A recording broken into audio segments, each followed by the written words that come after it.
இந்த விஜயா வந்து எவ்வளோ சொன்னாலும் அடங்க மாட்டாங்க. நேத்து தான் உங்க வீட்டுக்காரர் வந்து இவ்வளோ பொறுமையா அட்வைஸ் பண்ணாரு. இந்த கிறிஷ் வந்து பாவம் குழந்தை, அவன ஏன் இப்படி டார்ச்சர் பண்றான்ட்டு. அவன் தெரியாம குழந்தை போய் மனோஜ் கூடவே படுத்துக்கிட்டான். இத வந்து அலறடிச்சுட்டு வந்து மனோஜ், அம்மா பாரும்மா இந்த பையன் என் பக்கத்துல படுக்குறான், எனக்கு பிடிக்கவே இல்ல. என்ன ஜாதி என்ன காரணமோ அப்படின்னு சொல்லிட்டு ஒரு குழந்தைய போட்டு திட்டுறான். இதுக்கு விஜயாவும் உடன்பாடு இல்ல, காய்ச்சி பூச்சின்னு கத்திட்டு இருக்காங்க.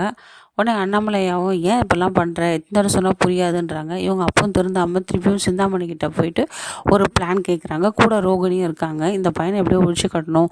ரோகிணி, நீயும் மனோஜும் அந்த பையன்கிட்ட பேசாதீங்க, அந்த பையனை தனிமையில் விடுங்க, அப்போ தான் கொழுப்பு அடங்கும் அப்படின்னு சொல்கிறா. சிந்தாமணி, மாஸ்டர் நான் அந்த பையனை திருப்பி தூக்கிட்டா, ஒரு தடவை ஃபெயிலியர் ஆச்சு, அடுத்த தடவை தூக்கி எங்கன்னா போட்டுட்டா அப்படின்றாங்க. வேணாம்மா தாயி, ஒரு தடவை பண்ணதுக்கு எங்கள் வீட்டுக்கு என்ன ஜெயிலில் அனுப்புன்னு சொன்னால் நீ வேறு வாய வச்சு சும்மா இருன்னு சொல்லிட்டு பிளான் பண்ணிகிட்ருக்காங்க. இந்த நீத்து வேறு ரவி கூட க்ளோஸாக இருந்து ஃபோட்டோலாம் அமிச்சு நம்ம ஸ்ருதியை வெறுப்பேற்றிட்டு இருக்கா. ஆனால் ஸ்ருதி வந்து இதை ஓரளவுக்கு தான் பொறுத்துட்டு போவா. இந்த நீத்து பண்ணுற வேலையால் கண்டிப்பாக ஸ்ருதிக்கும் ரவிக்கும் பிரிஞ்சு போவாங்க தான் நான் நினைக்கிறேன்.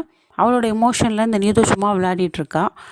ஏற்கனவே மீனா முத்து ஒரு பிரச்சனையில் மாட்டிகிட்டு இருக்காங்க அந்த குடும்பத்தில். இப்போ ஸ்ருதியோட விஷயத்தில் அவங்க தலையிட்டு அதையும் பஞ்சாயத்து பண்ணுவாங்களா என்னன்னு தெரியல. இந்த வீடியோ உங்களுக்கு பிடிச்சிருந்தா மக்களே லைக் அண்ட் ஷேர் கமெண்ட் பண்ணுங்கள். அடுத்த வீடியோவில் உங்களை சந்திக்கிறேன். நன்றி, வணக்கம்.